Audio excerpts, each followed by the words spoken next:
કેમ છો વિદ્યાર્થી મિત્રો? હું ડૉક્ટર અનિશા મહિડા મારી YouTube channel intellectual talks with doctor Anisha મહિડામાં આપ સૌનું હું હાર્દિક સ્વાગત કરું છું. મિત્રો, આજે હું આપની સમક્ષ ધોરણ 10 વિજ્ઞાન પાઠ 5 જૈવિક ક્રિયાઓના 4 માર્ક્સના પ્રશ્નો અને તેના જવાબ રજૂ કરીશ. પ્રશ્ન: ટૂંક નોંધ લખો. વાયુરંધ્ર અથવા વનસ્પતિમાં વાયુરંધ્રોનું કાર્ય સમજાવો. વિદ્યાર્થી મિત્રો, આ પ્રશ્ન માર્ચ 2024માં બોર્ડની પરીક્ષામાં પૂછાઈ ગયો છે. જવાબ: વાયુરંધ્ર કે પર્ણરંધ્ર પર્ણની સપાટી પર સૂક્ષ્મ છિદ્ર સ્વરૂપે હોય છે. રચના: વાયુરંધ્ર મૂત્રપિંડ આકારના 2 રક્ષક કોષો વડે ઘેરાયેલ સૂક્ષ્મ છિદ્ર છે. આ રક્ષક કોષોના કોષરસમાં હરિતકણ આવેલા હોય છે. કાર્યો: 1.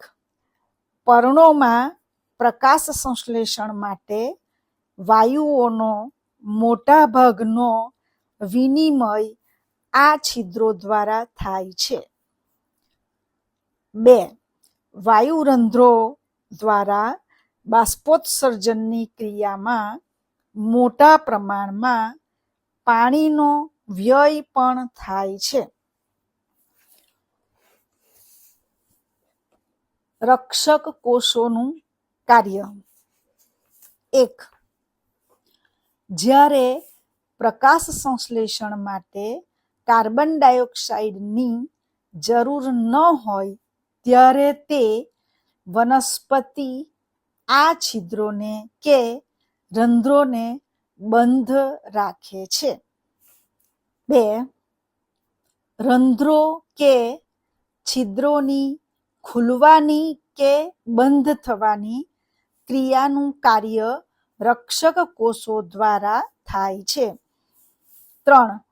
જ્યારે રક્ષક કોષોમાં પાણી અંદર પ્રવેશે છે ત્યારે તે ફૂલે છે અને રંધ્રના છિદ્રને ખોલે છે. જ્યારે રક્ષક કોષો પાણી ગુમાવી સંકોચન પામે છે ત્યારે છિદ્ર બંધ થાય છે. પ્રશ્ન: ટૂંક નોંધ લખો. વિષમપોષી પ્રકારનું પોષણ. જવાબ: પ્રત્યેક સજીવ પોતાના પર્યાવરણ સાથે અનુકૂલિત હોય છે. નેક્સ્ટ: ખોરાક કે આહારના સ્વરૂપને આધારે તેમજ પ્રાપ્યતાના આધારે પોષણની રીત વિવિધ પ્રકારની હોઈ શકે છે. નેક્સ્ટ: વિવિધ સજીવોના ખોરાક ગ્રહણ કરવાની રીત પણ ભિન્ન હોય છે. નેક્સ્ટ: સજીવો દ્વારા ખોરાક ગ્રહણ કરવાની અને તેનો ઉપયોગ કરવાની ક્રિયાને આધારે પ્રકારો નીચે મુજબ છે. 1. મૃતોપજીવી પોષણ. કેટલાક સજીવો મૃતદેહ અને સડી ગયેલા પોષક પદાર્થોનું શરીરની બહાર વિઘટન કરે અને ત્યારબાદ તેનું શોષણ કરે છે. દાખલા તરીકે તંતુમય ફૂગ, અલ્પવિરામ યીસ્ટ અને મશરૂમ જેવી ફૂગ. 2. પ્રાણી સમપોષણ. જ્યારે કેટલાક અન્ય સજીવો પોષણ પદાર્થનું સંપૂર્ણ અંતઃગ્રહણ કરે છે અને તેનું પાચન શરીરની અંદર કરે છે. ખોરાક અંતઃગ્રહણ તેમજ તેનું પાચન કરવાની રીત સજીવના શરીરની સંરચના અને કાર્ય પદ્ધતિ પર નિર્ભર કરે છે. ખોરાકનો સ્ત્રોત ઘાસ કે જે સ્થાયી છે, જેનો ઉપયોગ હરણ, અલ્પવિરામ ગાય વગેરે જેવા તૃણાહારીઓ કરે છે. જ્યારે ખોરાકનો સ્ત્રોત હરણ, અલ્પવિરામ ગાય વગેરે કે જે ગતિશીલ છે, તેનો ઉપયોગ વાઘ, અલ્પવિરામ સિંહ વગેરે જેવા પ્રાણીઓ કરે છે. પરોપજીવી પોષણ. કેટલાક સજીવો વનસ્પતિઓ અને પ્રાણીઓને મારી નાખ્યા વગર તેમનામાંથી પોષણ મેળવે છે. દાખલા તરીકે અમરવેલ, ઓર્કિડ, ઉધઈ, જૂ, જડો, પટ્ટીકૃમિ. એટલે મિત્રો, આ એક સવાલની અંદર વિષમપોષી પોષણ જે છે 3 પ્રકારના, એ અહીંયા આગળ તમને દર્શાવ્યા છે. નેક્સ્ટ પ્રશ્ન, એક કોષી સજીવો કેવી રીતે પોષણ મેળવે છે? અથવા અમીબા કઈ રીતે પોષણ મેળવે છે તે સમજાવો. અથવા અમીબા અને પેરામેસિયમમાં પોષણની ક્રિયા સમજાવો. એટલે આ એક જ પ્રશ્ન 3 રીતે પૂછી શકાય.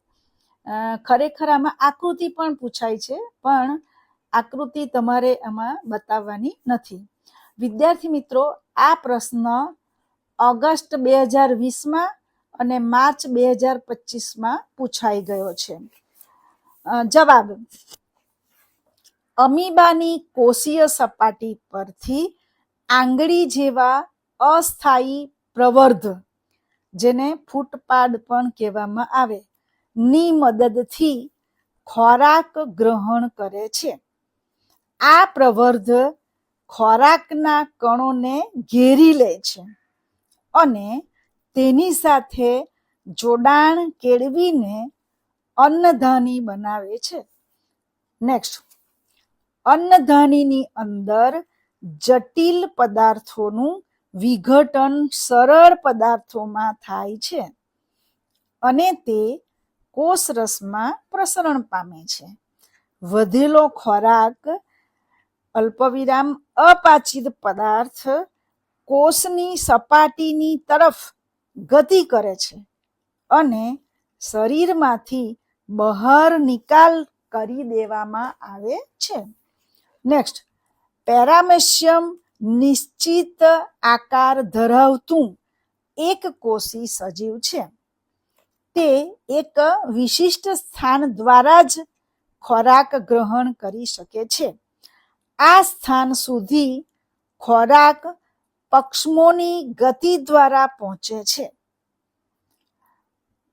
પક્ષમોની ગતિ દ્વારા ખોરાક મુખ સુધી પહોંચે છે, જે કોષની સંપૂર્ણ સપાટીને ઢાંકી દેતા હોય છે અને મુખ દ્વારા ખોરાક શરીરમાં જાય છે અને તેમાંથી પોષણ મેળવે છે. પ્રશ્ન, માનવમાં ખોરાકનું પાચન કઈ રીતે થાય છે? વિસ્તૃત માહિતી આપો.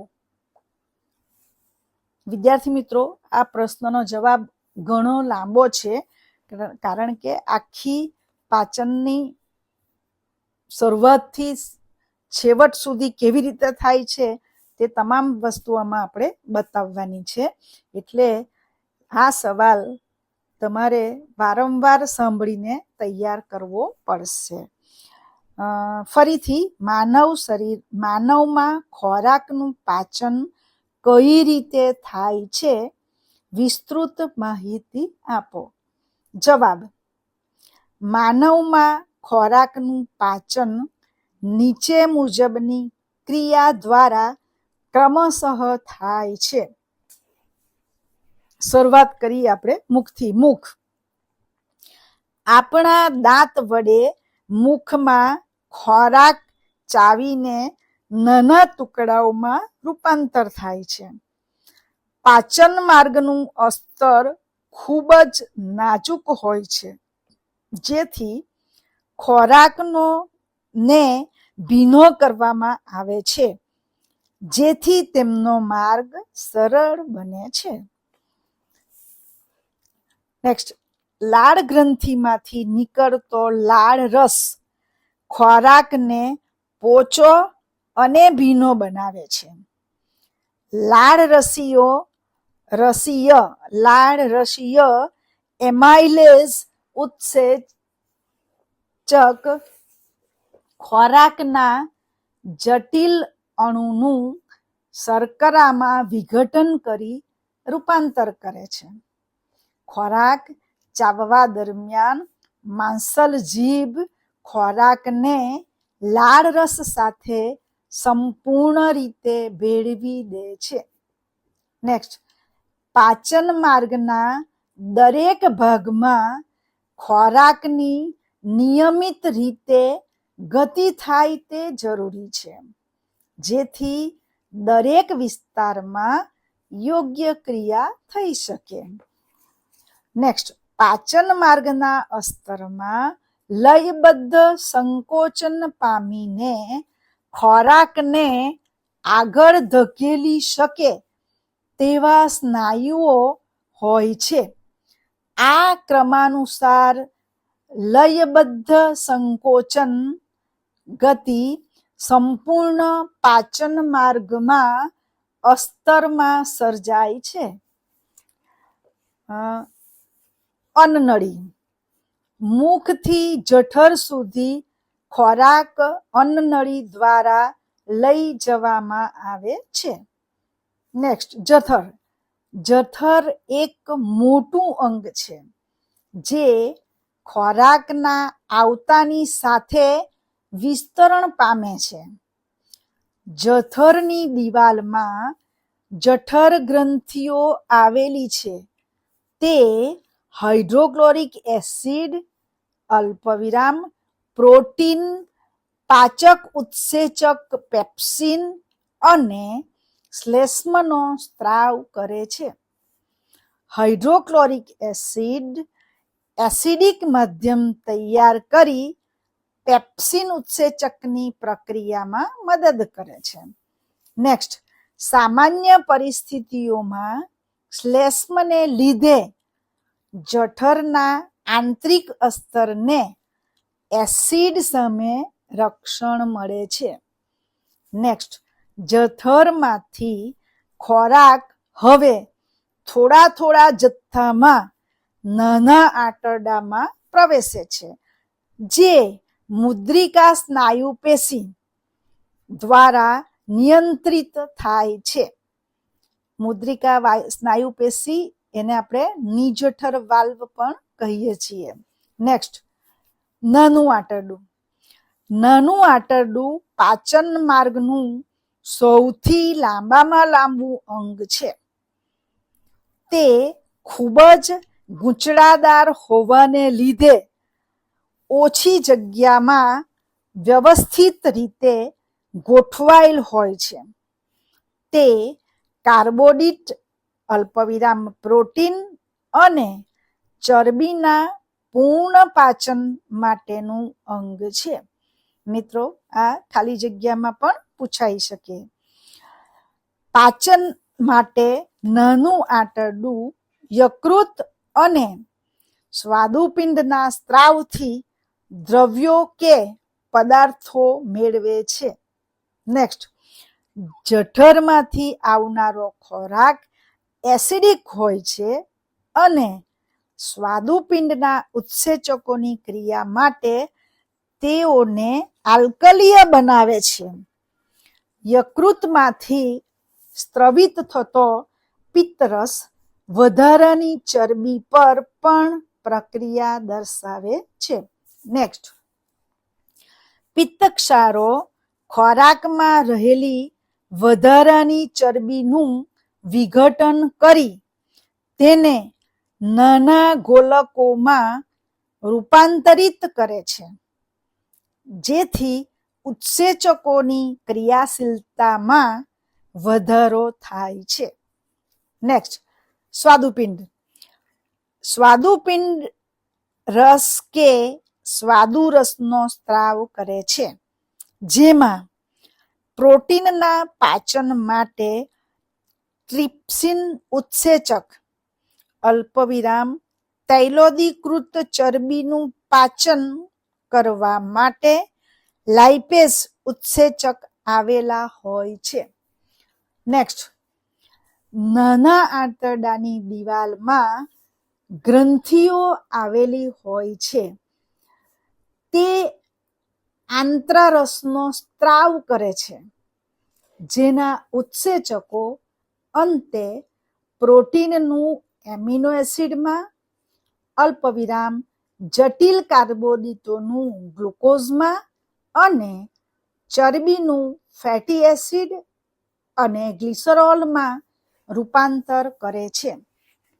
નેક્સ્ટ, નાના આંતરડાના અસ્તરમાં આંગળી જેવા નાના અસંખ્ય પ્રવર્ધો હોય છે, જેને રસાંકુરો કહે છે. તે અભિશોષણ માટે સપાટીનું ક્ષેત્રફળ વધારે છે.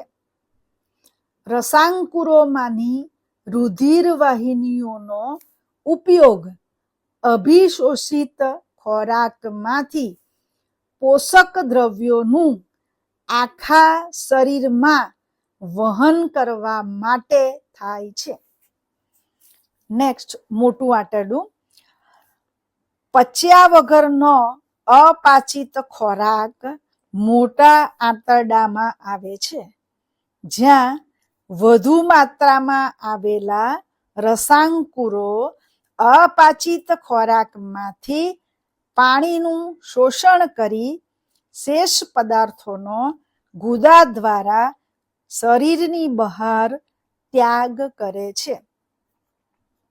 પ્રશ્ન, ખોરાકના પાચનમાં યકૃત અને સ્વાદુપિંડનું મહત્વ સમજાવો. જવાબ, ખોરાક દ્વારા મેળવાતા મુખ્ય ઘટકો જેવા કે કાર્બોદિત, અલ્પવિરામ પ્રોટીન, અલ્પવિરામ ચરબીનું પૂર્ણ પાચન નાના આંતરડામાં થાય છે. નેક્સ્ટ, ખોરાકના પાચનમાં યકૃતમાંથી આવતા પિત્તરસનો ફાળો મહત્વનો છે. નેક્સ્ટ, યકૃતમાંથી સ્ત્રવતો પિત્તરસ આ કાર્યો કરે છે. નેક્સ્ટ, નાના આંતરડામાં આલ્કલીય માધ્યમ રચે છે, તેમજ જઠરમાંથી આવતા ખોરાકની એસિડિકતા દૂર કરે છે. નેક્સ્ટ, સ્વાદુરસના ઉત્સેચકો આલ્કલીય માધ્યમમાં સક્રિય હોવાથી રાસાયણિક પાચન શક્ય બને છે. ચરબીના પાચનને સરળ બનાવવા ચરબીના મોટા ગોલકોનું વિખંડન કરી નાના ગોલકોમાં રૂપાંતરણ કરે છે. પરિણામે ઉત્સેચકોની ક્રિયાશીલતામાં વધારો થવાથી પાચન સરળ બને છે. આ ઘટનાને તૈલોદીકરણ કહે છે. એટલે મિત્રો, એક માર્ક્સનો પ્રશ્ન પૂછવો હોય તો તેમાં આ પૂછી શકાય, તૈલોદીકરણની ઘટના કોને કહેવાય. બરાબર, આ જ પ્રશ્નના જવાબમાં નેક્સ્ટ, તૈલોદીકરણ ચરબીનું પિત્તક્ષારો દ્વારા વધુ સરળ સ્વરૂપમાં એટલે કે સાબુના ફીણ જેવા નાના ગોલકો સ્વરૂપે રૂપાંતરણ કરે છે. તેથી સરળતાથી ચરબીનું પાચન થાય છે. આ ઘટનાને સાબુનીકરણ કહે છે. જોયું મિત્રો, સાબુનીકરણની ઘટના કોને કહેવાય? એવો પ્રશ્ન પૂછે તો આ તમે લખી શકો. પ્રશ્નના જવાબમાં આપણે નેક્સ્ટ જઈએ છીએ. આમ જટિલ ચરબીનું તૈલોદીકરણ અને સાબુનીકરણ થવાથી સરળ સ્વરૂપમાં ફેરવાય છે, જેનું સ્વાદુરસના ઉત્સેચકો દ્વારા સંપૂર્ણ પાચન થાય છે. નેક્સ્ટ, સ્વાદુપિંડમાંથી સ્વાદુપિંડ રસ કે સ્વાદુરસનો સ્ત્રાવ થાય છે. તેમાં આપેલા ઉત્સેચકો દ્વારા પ્રોટીનનું પાચન ટ્રિપ્સિન ઉત્સેચક દ્વારા થાય છે અને તૈલોદીકૃત ચરબીનું પાચન લાઇપેઝ ઉત્સેચક દ્વારા થાય છે. પ્રશ્ન, ગ્લુકોઝના અણુના વિઘટનની સમજ આપો, અથવા ટૂંક નોંધ લખો. જારક અને અજારક શ્વસન અથવા જારક અને અજારક શ્વસન પ્રક્રિયા સમજાવો. એક જ પ્રશ્ન આ 3 રીતે પૂછાય. જવાબ, કોષોમાં સંચિત ખોરાકનું વિઘટન થઈ શક્તિ મુક્ત કરતી ક્રિયાને શ્વસન કહે છે. નેક્સ્ટ, જે ક્રિયા ઓક્સિજનની હાજરીમાં થાય તેને જારક શ્વસન અને જે ક્રિયા ઓક્સિજનની ગેરહાજરીમાં થાય તેને અજારક શ્વસન કહે છે. નેક્સ્ટ, સૌ પ્રથમ કોષોમાં સંચિત ગ્લુકોઝનું ઓક્સિજનની મદદ વગર વિઘટન થાય છે. આ ક્રિયા કોષરસમાં થાય છે.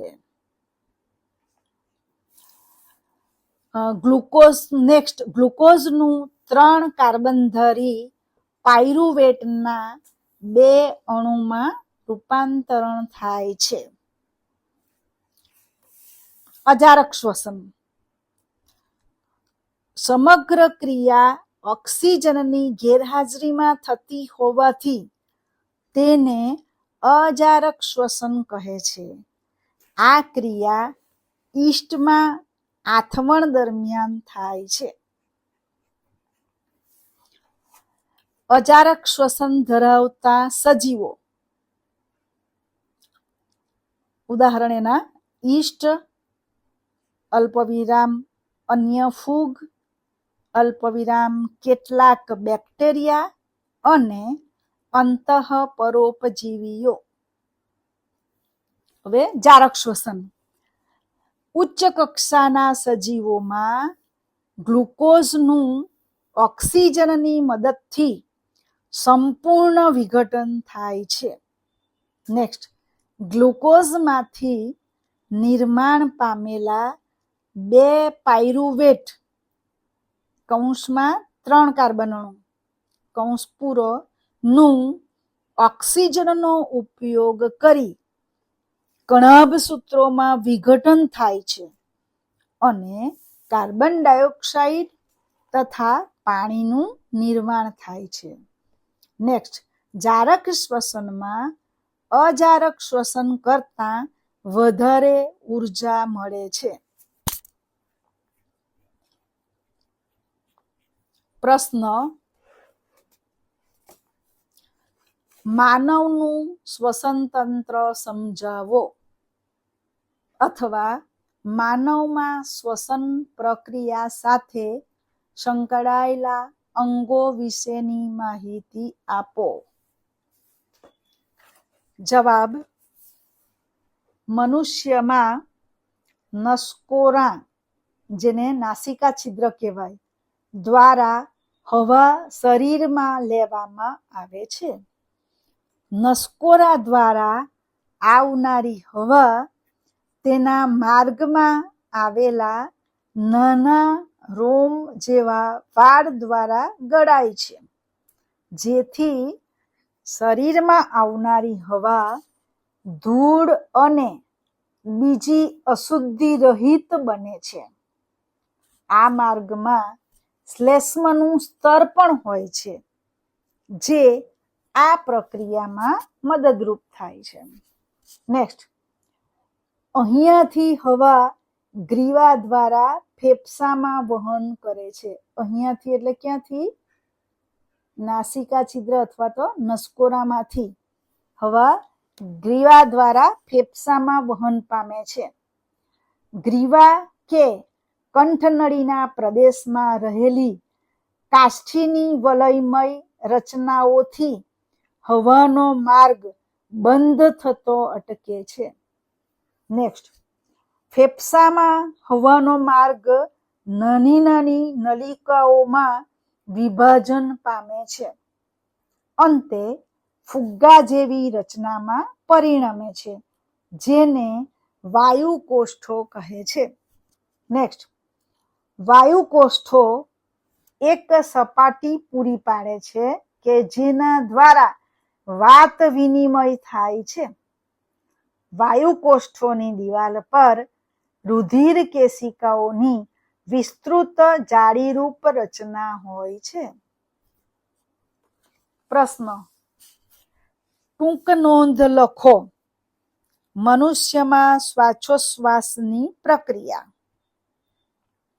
જવાબ, જ્યારે શ્વાસ અંદર લઈએ ત્યારે આપણી પાંસળીઓ ઉપરની તરફ ખેંચાય છે અને પાંસળીઓ ઉપસી આવે છે અને ઉરોદર પટલ ચપટો બને છે. નેક્સ્ટ, તેના પરિણામે ઉર્સીય ગૃહા મોટી બને છે અને હવા ફેફસામાં દાખલ થાય છે અને વિસ્તરણ પામેલા વાયુકોષ્ઠો હવાથી ભરાઈ જાય છે.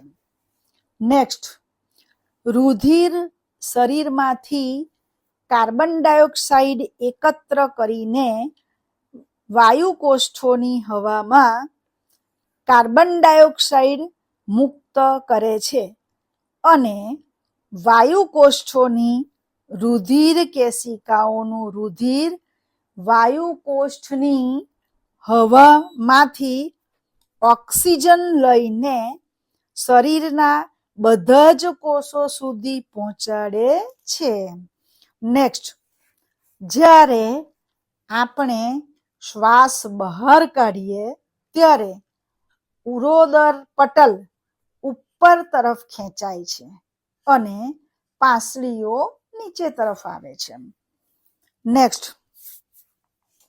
તેના પરિણામે ઉર્સીય ગુહાનો વિસ્તાર ઘટે છે અને આ કારણે ફેફસામાંથી હવા વાતાવરણમાં દૂર થાય છે.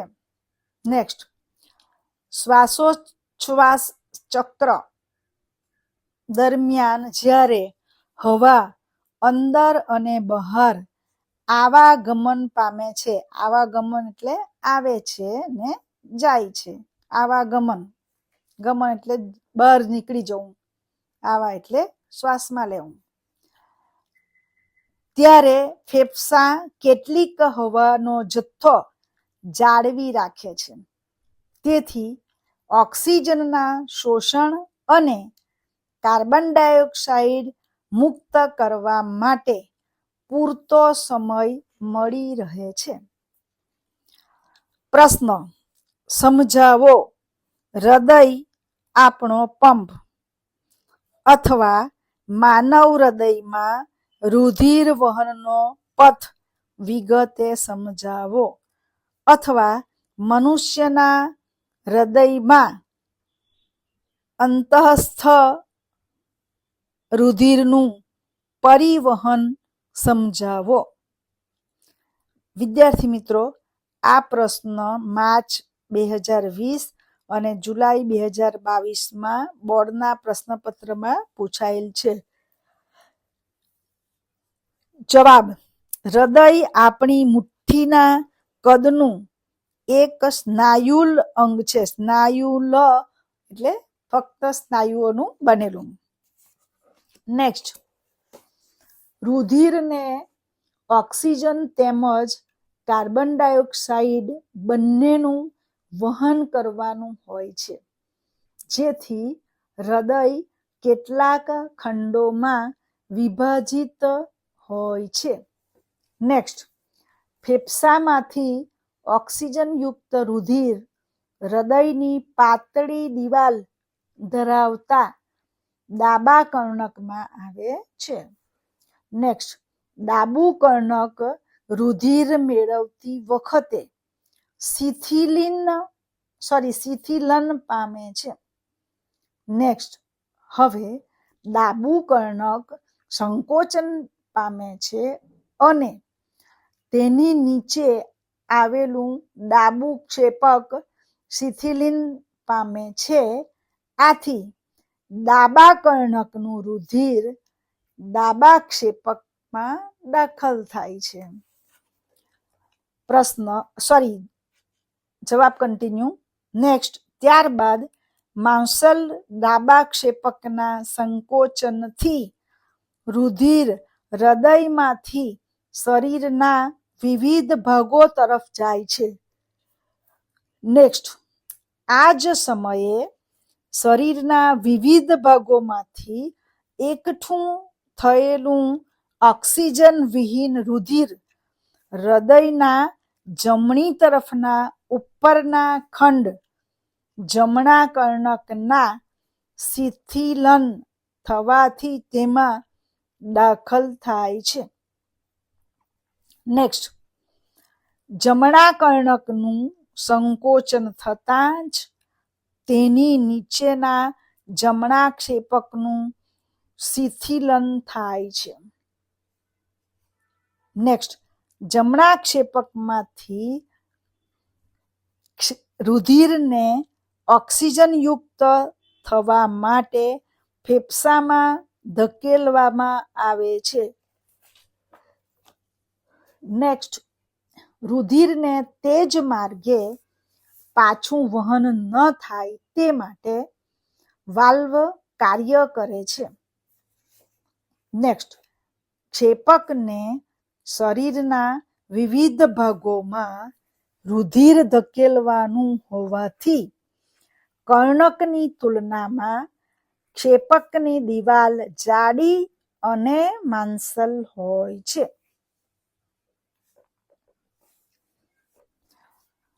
પ્રશ્ન, ઉભયજીવી પ્રાણીઓ અને વિવિધ સરીસૃપ પ્રાણીઓમાં રુધિરની વહેંચણી કઈ રીતે થાય છે તે સમજાવો. જવાબ, માછલીઓનું હૃદય એક કર્ણક અને એક ક્ષેપક એમ માત્ર 2 ખંડો ધરાવે છે. હૃદયમાંથી રુધિર ઝાલરો તરફ ધકેલવામાં આવે છે ત્યારે રુધિર ઓક્સિજનયુક્ત થઈ અને સીધું શરીરમાં ધકેલાય છે.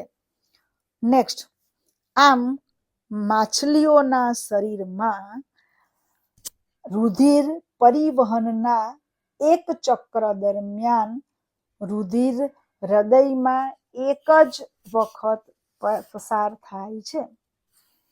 નેક્સ્ટ, ઉભયજીવીઓ અને સરીસૃપો જેવા પ્રાણીઓના શરીરના તાપમાન પર્યાવરણના તાપમાન પર આધારિત હોવાથી તેઓને વધારે ઉર્જાની જરૂર હોતી નથી. તેઓમાં 2 કર્ણક અને 1 ક્ષેપક ધરાવતું ત્રિખંડીય હૃદય હોય છે. તેઓ ઓક્સિજનયુક્ત અને ઓક્સિજન વિહીન રુધિર પ્રવાહને કેટલીક હદ સુધી મિશ્ર થવાની સ્થિતિ સહન કરી શકે છે. નેક્સ્ટ, સસ્તનો ચતુષ્ખંડીય હૃદય ધરાવે છે. તેમના હૃદયમાં ડાબી બાજુ ઓક્સિજનયુક્ત અને જમણી બાજુ ઓક્સિજન વિહીન રુધિરને સંપૂર્ણ રીતે અલગ રાખી મિશ્ર થતું અટકાવવામાં આવે છે. આ વહેંચણી શરીરને ઓક્સિજનનો વધુ કાર્યદક્ષ પુરવઠો પૂરો પાડે છે, જે પ્રાણીઓને શરીરનું તાપમાન જાળવી રાખવા માટે ઉર્જાની જરૂરિયાત વધુ હોય તેમના માટે આ પદ્ધતિ ખૂબ જ લાભદાયક છે. વિદ્યાર્થી મિત્રો, આપણે